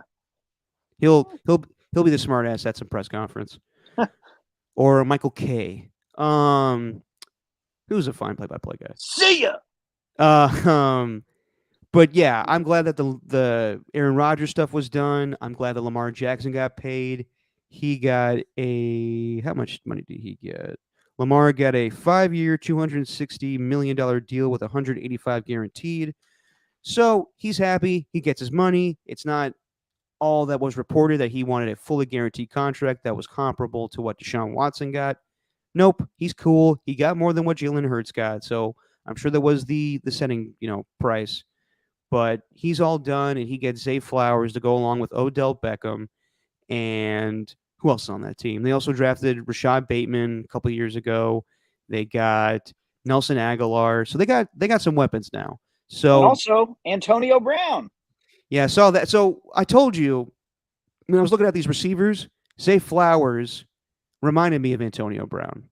So I'm not surprised that he's basically like Marquise Brown.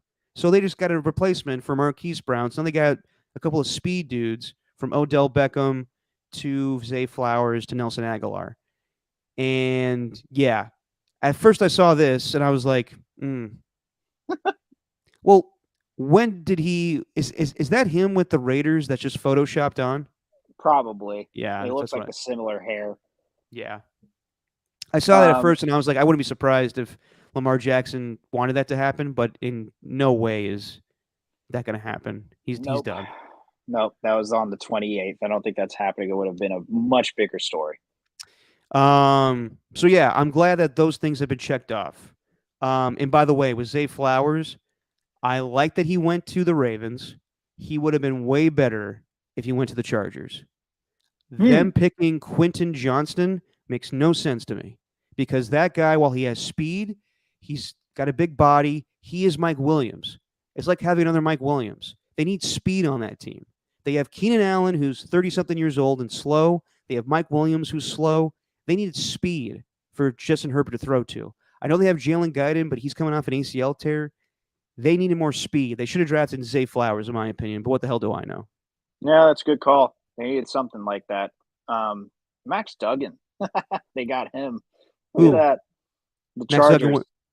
They drafted Max Duggan? Yeah. That must mean then that Chase Daniel's going to go be an analyst or something. Probably. Yeah. He's done being clipboard Jesus. Well, that's Charlie Whitehurst. Yeah, that's Charlie Whitehurst. Similar, though. Yep. Similar. That's about as it is draft moves that were questionable to me between the Lions and Chargers. Can I also have something in question here? Yes. Whether Anthony Richardson's brother is actually 13. This was incredible. So for the podcast audience, this is a 13-year-old boy talking. Listen to Anthony Richardson and his mom, and then listen to the third voice, which is Anthony Richardson's 13-year-old brother.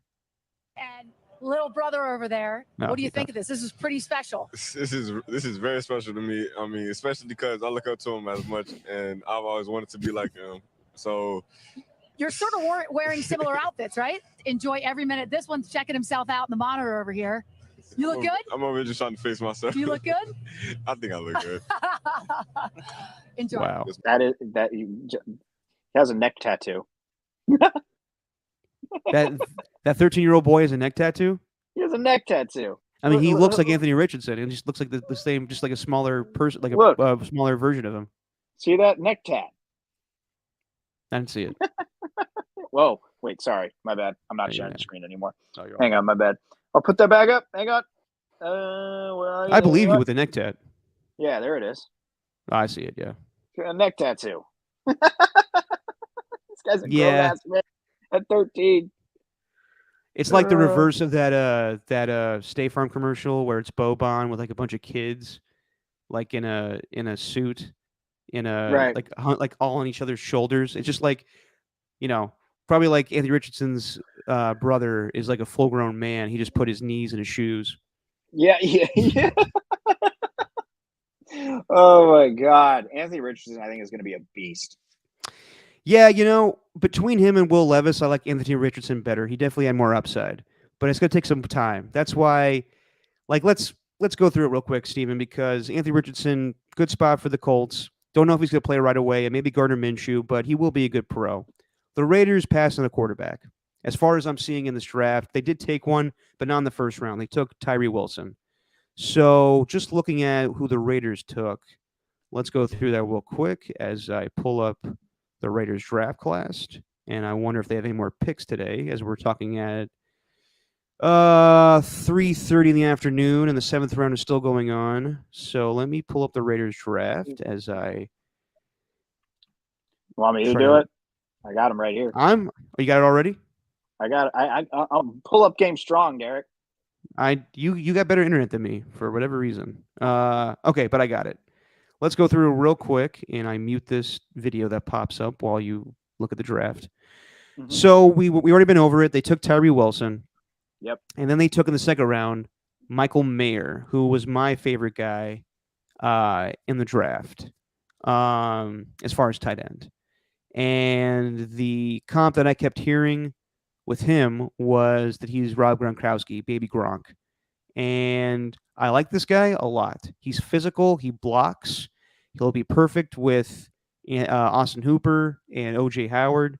The only question is he fast enough? Does he get separation from safeties and linebackers? That's the only thing that I'm sure was the question with GMs and why he fell to the second round. But I do like the acquisition of Michael Mayer. I'm excited for that one. Look, they needed a tight end, man. I know they got O.J. Howard. I know they got Austin Hooper, but those guys aren't starting caliber guys who you expect to be the future for your team. They needed a future tight end. I don't know if he's going to start right away. They're probably going to start with a veteran, to be honest. But, if he's baby Gronk, though, hopefully he'll be able to catch check downs from Jimmy G, and hopefully he can get some yards after the catch. Some yak. Can we pull up his do you have his video by chance? Mm-hmm. That I do. Okay. So this is Michael Mayer doing a little, thank you, a little message to Raider Nation after he got drafted. What's up, Raider Nation? It's Michael Mayer here. I just wanted to let you all know how excited I am to be a part of Raider Nation. I'm excited to get started. I'm really pumped up, and I'll see you guys soon. Whoa. What's up, Raider Nation? It's Michael Mayer here. I just wanted to Whoa. Okay. For the podcast audience, let me just paint the picture for you. This guy has a chiseled face, great hair, kind of like yours, Steven, and he's got the biggest butt chin you'll ever see in your life. I'm not, believe me, as a bald, short guy, I am not knocking this guy for his looks. But this guy has got one hell of a butt chin. He looks like Hercules. No, he looks like the Crimson Chin. Yes, he does look Herculean, but he does look like Jay Leno's swole son. So you're saying he's the mayor of Cincinnati? Yes, absolutely. Oh my God. He's got a hell of a chin, and he's going to bust dudes in the face with his chin. That is the most cleftiest butt chin I've ever seen in my life. Needs like a custom made chin strap. Yeah, exactly. Sorry. Every time I'm pulling up this draft of the Raiders, there's sound coming underneath it. Dude, hang on. I Um, need to play this again. It was a little too. You can tell he's nervous. Like, Jesus, slow it down, Michael, my man. What's up, Raider Nation? It's Michael Mayer here. I just wanted to let you all know how excited I am to be a part of Raider Nation. I'm excited to get started. I'm really pumped up, and I'll see you guys soon. Jesus, quick. It's just like bing, bang, boom. You know what I And mean? you- There's no lag time. You just, hey, Raider Nation, what's up? It's me, Michael Mayer. Can't wait to join your team. I'll see you guys soon. Bye. and yeah, Ernie too has it perfectly. He's the American dad. He's Stan. He's He's not Peter Griffin in real life. You kidding me? That's no, not Peter no, no, Griffin. no, no. What are you talking He- about? That's not Peter Griffin. He looks more like the American dad with the chin and everything. And Yeah, he I'm does. not surprised for a second that Josh McDaniel took this guy because, like I said, he reminds me of Gronk. And also, you look back at old pictures of Tom Brady, dude's got a huge butt chin. Closest thing. So you're saying that's like a McDaniels thing? Hey, let's draft a guy as long as he has a butt chin. Anything that reminds McDaniel of Tom Brady, he'll do. He's doing chin squats. Doing chin squats, baby. Yeah. Talking chins. Oh my God! But He's back got to big chins and he cannot lie. See? Two Sir Mix-a-Lot references. well done. Okay. I'll say this: the Trey Tucker pick didn't get it. I needed it's clear that to me, if you're picking a wide receiver at that size in the third round, the dude's only like 5'9", 182. I think that's what he was listed as. 5'9", 182. That to me signals the end for Hunter Renfrow. Yeah. I don't see how he lasts if this dude is drafted in the third round. Clearly they wanted someone else. I don't know. Listen to that analysis there. Undersized receiver, return man, and special teams player with excellent top end speed. So I don't know. Maybe they just needed they wanted speed on offense and they found it in the third round and Trey Tucker was going to be that guy. Maybe they did their due diligence and thought it was going to be a good pick. But this was the classic Raiders reach. There was someone who pointed it out, but everyone had him ranked in like the 200s. Someone could have they didn't have to trade up in order to get him. So I didn't really get that pick at all. Yeah, I mean, when I saw that, we got a 5'9" receiver, 182 pounds. Seems like a slot guy, and that is what Hunter Renfrow is. And we've heard this whole offseason, or even last year, with how hurt he was and how his play wasn't great, that the Raiders may look to move on from Hunter Renfrow. And that could be the case. That could be at any point this season in the during training camp or whatnot, that if this guy succeeds enough, I'm sure he's going to make the team, but if he, does pretty well in training camp, then I wouldn't be the least bit surprised if the Raiders try to move on from Hunter Renfrow. Yeah. But I don't think that was the biggest reach of this draft with the Raiders. They did take a quarterback. So just first and foremost, Steven, Jimmy Garoppolo is going to be the quarterback for the Raiders for this season at least. He's going to be the guy, and it doesn't look like anyone's coming for his job. So Jimmy's got nothing to worry about.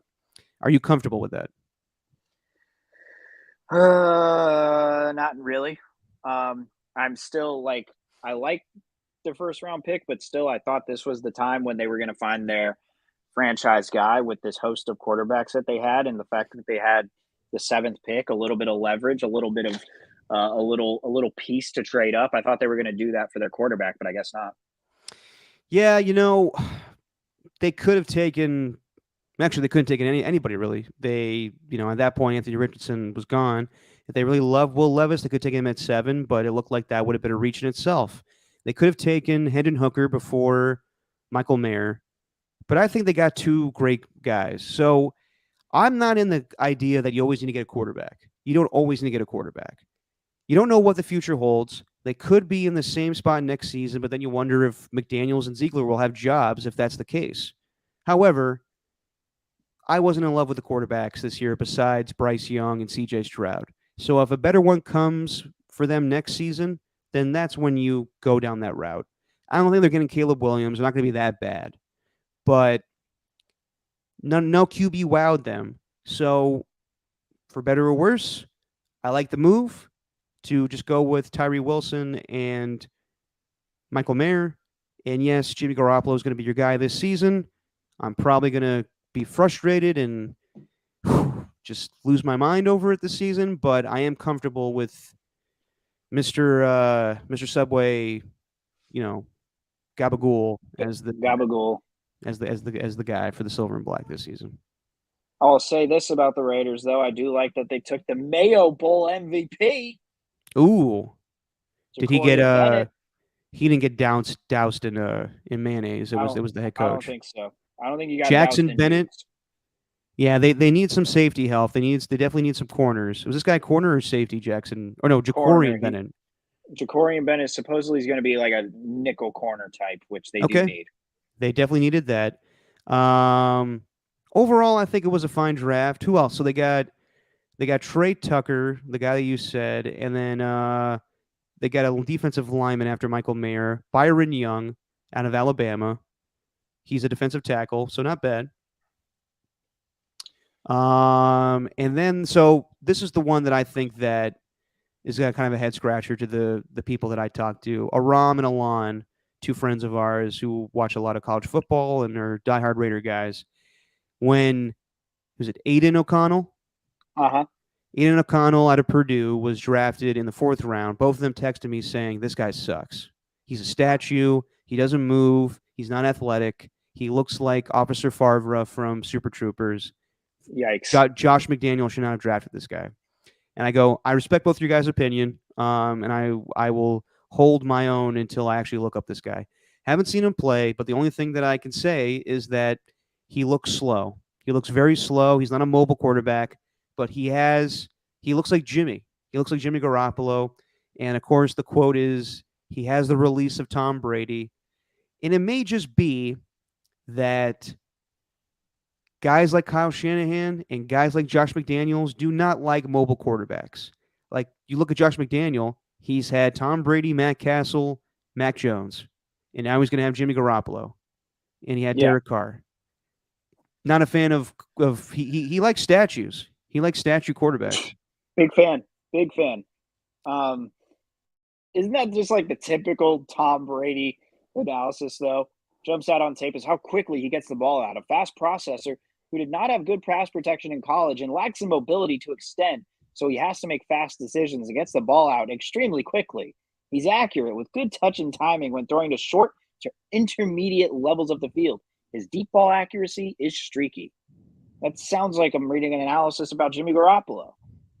Yeah. That's it. Like, my God, man. Yeah, it may just be that you need a third string quarterback, or maybe even a second, because don't know about Brian Hoyer, but he just signed a 2-year deal. So that to me, he seems at least he's going to be the backup for the foreseeable future. Yeah, I got to see this guy play, but I wouldn't hope for anything in the, near future. So he's your third string quarterback. He's your Brock Purdy for right now, but at least Brock Purdy could move. It sounds like this guy can't move at all. No. So I don't know what to expect from him. And I do like that they went defense for the rest of the draft, but 5th, 6th, 7th picks, I don't even know what to expect from them. Yeah, Christopher Smith, he is a safety out of Georgia, so good to get some more dogs. And then who else? You got who the last two? Amari Burney out of the University of Florida. Burney. A linebacker who runs well, takes sound angles, chases with good effort, and wraps up. He has to win the instincts and quickness. He shows good range, reads the quarterbacks, and flashes the ability to play the ball in underneath zone. That's great. Nesta Jade Silvera out of Arizona State. Primarily a run defender, 6'2", 304 pounds. That's a unit. That is a unit. So there you go. That's a big unit. So there you go. There's the Raiders draft. Have they done for the day? They are done for the day. That's it. Okay. All right. And then we got the 49ers. So they obviously did the Christian McCaffrey trade and the Trey Lance trade, so they didn't have a first or second round pick. How about that? Oh, did they now? Yeah. Ronnie Bell out of Michigan, wide receiver. Hey, in real time. Yeah. What do you know? There you go. So Ronnie Bell, wide receiver. We'll see if he makes the team. When you get to the 7th round or the 6th round, you wonder if guys are actually going to be on the roster. But like I said, they didn't have a pick, so then they don't need to. They were a pretty good team. They made some additions in the offseason. But their first selection was in the third round, and that was with safety. What's his name, Steven? I kid. Jamar Brown? Jair Brown. Jair Brown. So they need safety help. Deshaun Gibson, kind of getting up there in age and not really great in coverage. So I'm glad they went that route. They need some help with Talanoa Hufanga. And then this is the one that everybody freaked out about. Jake Moody, a kicker, going in the third round. I understand, because I know a couple years ago everyone freaked out when the Niners drafted Mitch Wishnowsky. But he's turned out to be, or he's not on the team anymore. Or is he still on the team, actually? No, Wishnowsky's there. Okay, I get confused with the punter sometimes. But he's been a fine punter. Now, I understand that drafting a kicker in the third round, you may be like, what the hell? You could look at other needs, and then you look at the other rounds, 5th, 6th, even 7th, for a kicker. Now, multiple kickers were drafted in this draft. I saw the Packers take one, and I saw the Patriots take one. But there wasn't an arms race to get kickers, or should I say a foot race. However, I have seen this guy kick. He had a 59-yard field goal against TCU in that college football playoff. That. Yeah, I remember that. That was he's got a big leg. And they did need to upgrade that position. Robbie Gould definitely is not going to be part of the Niners going forward. They traded for Zane Gonzalez. You got to wonder about that right now. But you have to think, drafting a kicker in the third round means he's going to make the team. And I'll also say this too. All the Niner fans that are freaking out about this, sorry. Try drafting a kicker 11th overall back in 2000. Now, I understand that Sebastian Janikowski was a fantastic kicker for the Raiders, but that pick by Al Davis was the most crazy thing I ever seen him do. So don't tell me that drafting Jake Moody in the third round is as bad as Sebastian Janikowski getting drafted 11th overall and back in 2000.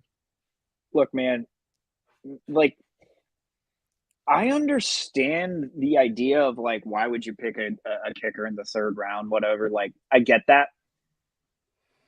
But that team does not need anything right now as far as immediate starters. They're good. Like, they're good enough. You know what I mean? It took their third round pick, who's currently going to be a starter now, Diamador Lenore, since Emmanuel Mosley's gone. It took him a couple of years to get a starting job. You get an instant starter with this guy. Like Zane Gonzalez, whatever. You get an instant starter when you need it. So they didn't know they didn't know straight up if he was going to be available in the fourth round. They were scared of that. That's why they took him. They were terrified that he was going to be not going to be available after the fourth round, because other teams might be as crazy, because other teams might need a kicker. So whatever, like, they're getting an immediate starter with the third round pick. Not a lot of teams can say that. I know it's a kicker, but it's a damn important position. And I think it's one, I think it kind of, in a way, I think trying to say they didn't need a kicker in the third round, I think that diminishes the value of what Robbie Gould brought to the team. Hold on, we got one more. Sorry to cut you off, Stephen. Another Niner was just drafted, linebacker Jalen Graham for Purdue. How about a lot of defense for them? Hey, good timing by us. This is planned out perfectly. I know, right? Man, who's the guy who said we should start at 2? All right, easy, Stephen, easy. But yeah. So good pick for Jake Moody. And the Jair Brown one, like, this team's been so good at evaluating talent. Can you imagine how good it must feel as a player to, like, hear someone like John Lynch say, this dude's an absolute baller and he has every component as to what we want a 49ers defensive player to be? Can you imagine being told as a rookie that you have that, and you're going to a team that's been elite at defense since 2019? Like, dude, I can't imagine. So, I mean, I'm interested to see what happens here. They needed a defensive back. I do think Brown is not just going to play safety, though. I do think that I think he's going to vary. I think he could play a little nickel. little nickel. Could be a special teams guy too. And there's definitely no promises of there's no promises that Gibson has another season like he had last year, because it was a great one. It was a great story, one of the best stories in the NFL, actually, one of the more underrated stories in the NFL, or underappreciated ones in the NFL. But we don't know if he's going to have that same season next year. Exactly. So I thought it was a great move. They needed to upgrade at safety, and then they have a rookie waiting in the wings to take over that spot. To Ernie's point, though, he says, why are they picking him at, 101 for Jake Moody? Jake Moody was at 99 or? Let me take a look here. I don't know. It was around the same time, because they all had those picks relatively in the same selections. So, yeah, 99th, as Ernie says. They took, who was the other guy? Cameron Latu? Latu, yeah. The tight end out of Alabama, who they've always tried to pair a good tight end up with George Kittle. So you wonder about Ross Dwelly's, future with the team. Pick 102 got traded up, Ernie, to get Brown. Yeah, so that's why.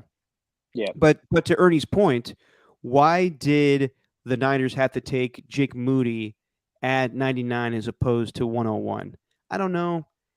To me, it doesn't really matter. I mean, I understand your point, but they liked Jake Moody at 101, so they took him. Now, if you look at the draft video, Kyle Shanahan calls Jake Moody and says, hey, we must be really impressed with you to take a kicker in the third round. I usually get like a running back in the third round, so you better be good. When Kyle even says that, you wonder about, like, damn, even a kicker? Like, well, what the hell are we doing here?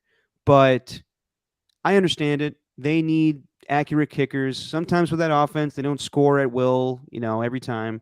We'll see what happens with Brock Purdy. We'll see about Trey Lance. We'll see about Sam Darnold. So kicker's a big necessity on this team. Did it need to be drafted in the third round? I don't know, but whatever. It's fine.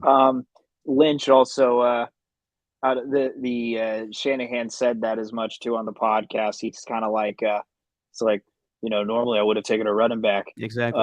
And it seemed like he was half joking, where John Lynch was kind of giving off an awkward laughter. I've never heard John Lynch laugh like that before. It kind of sounded a little weird. It sounded a little forced, It sounded like Kyle was pushing to something he didn't want to do. Yeah. Kind of like Trey Lance, if I had to say. Yeah, maybe. But just to go over the rest of the Niners draft, so they get Cameron Latu with Latu, Alabama tight end. And then who else they got, Steven? I can barely see anything on your thing. It looks like Darrell Luter Jr. from South Alabama. And he's a cornerback. Robert Beal Jr., a defensive end out of Georgia. Okay. So this is going to be an interesting one.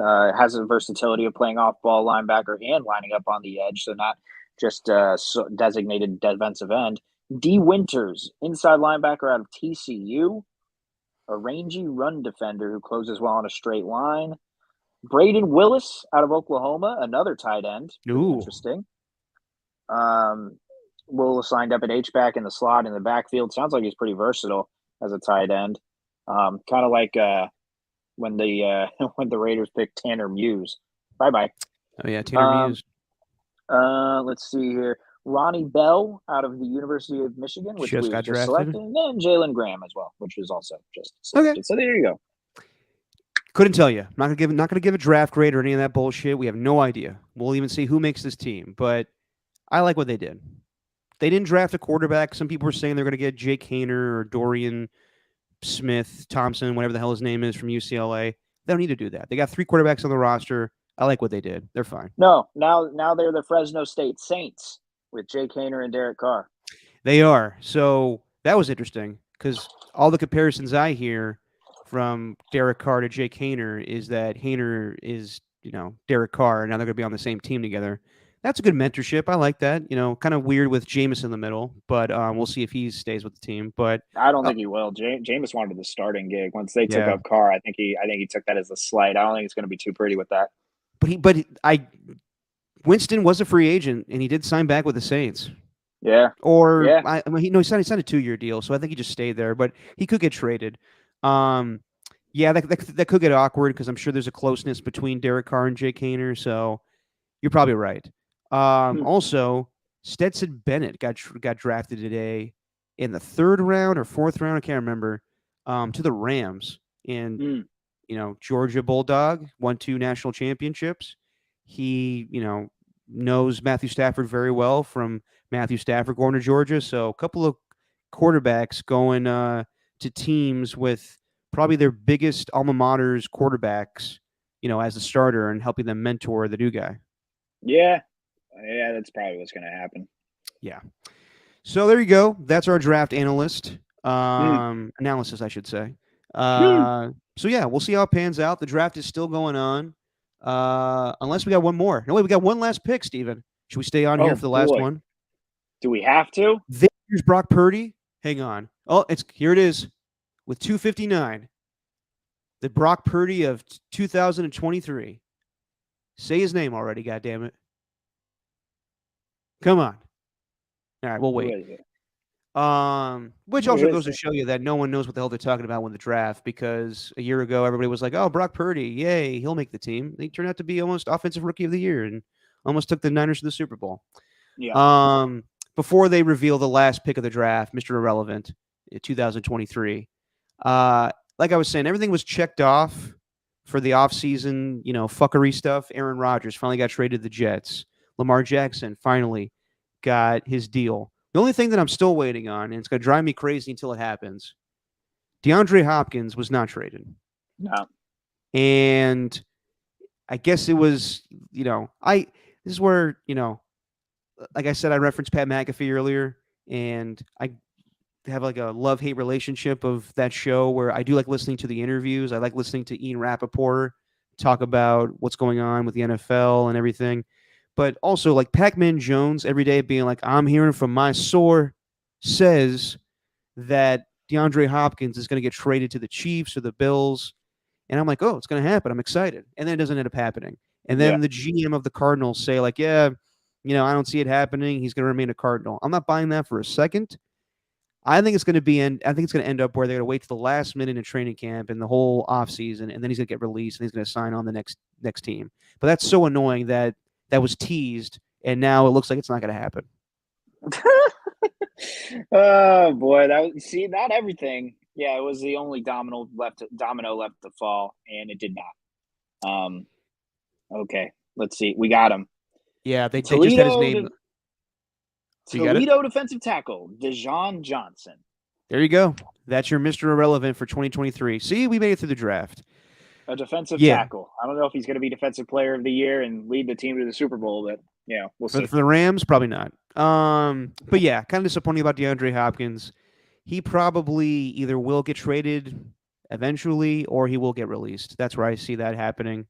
And then Dalvin Cook, don't know about him.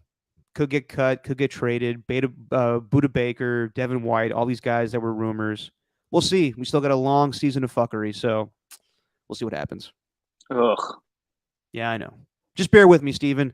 Fuckery's not going away. No matter how much basketball and Warriors NBA playoffs, whatever we talk about this offseason, it will be brought up.